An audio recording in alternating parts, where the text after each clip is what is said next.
according to Adrian Wojnarowski, the Toronto Raptors, Indiana Pacers, and the New Orleans Pelicans have all agreed to a three-way trade. The main people involved in this trade is Pascal Siakam and Bruce Brown and Jordan Nwora. So the Pacers are going to get Pascal Siakam. They give up Bruce Brown and Jordan Nwora. They also give up 3 first-round picks to the Raptors to get Pascal. And the Pelicans give up Kira Lewis to the Raptors. I don't know who they're going to get in exchange. That hasn't been clarified yet. But the main guys, like I said, was Pascal Siakam and Bruce Brown and Navarra. So I'll say this. I really like Bruce Brown. To me, he's a really good role player, a guy that you'd want on an elite team, a championship team, as you've seen with the Nuggets a year ago. He was able to go be a huge contributor on their title run. So I think Bruce Brown has a lot of value. Obviously, he's not going to help the Raptors long term, but he's a good piece for them to have because they could trade him later on to a veteran team and get something in return, maybe a draft pick for him. So this was a really good move, I think, by the Raptors, really, because they get to stockpile on picks. So they get 3 first-round picks from the Pacers. I don't expect really anything from Jordan Nwora. He's just an average player at best. So, but the 3 picks are big.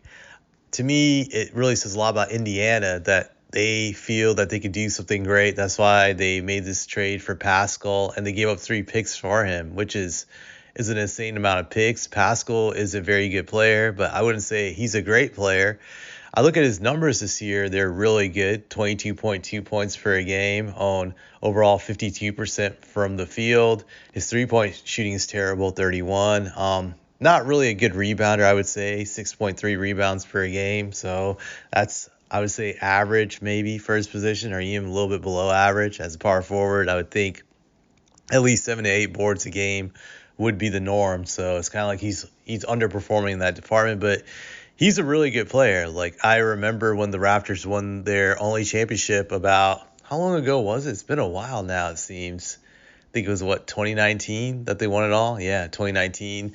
They won the championship that year. He was huge for them. He was probably the second best player on that Raptors team after Kawhi Leonard. This guy has been a consistent 20-point scorer for a while now, it seems. Ever since Kawhi left the Raptors, he's been having seasons where he gets 20 or more. He could definitely be a second banana type of guy on a championship caliber team. I think this is what the Pacers are betting. They think with the rise of Halliburton and their other young players that this guy could be the final piece for them to go on some big run or help elevate them to become an elite team. So I feel they are taking that risk by giving up those draft picks for him. I would say those 3 first-round draft picks are really big. That really shows that they believe in him because they're assuming they're going to be good, so those picks are not really going to mean much. I think that's the bet they're placing. When I look at the standings in the East, let me just pull that up just to see where things look right now. I see Boston is number 1.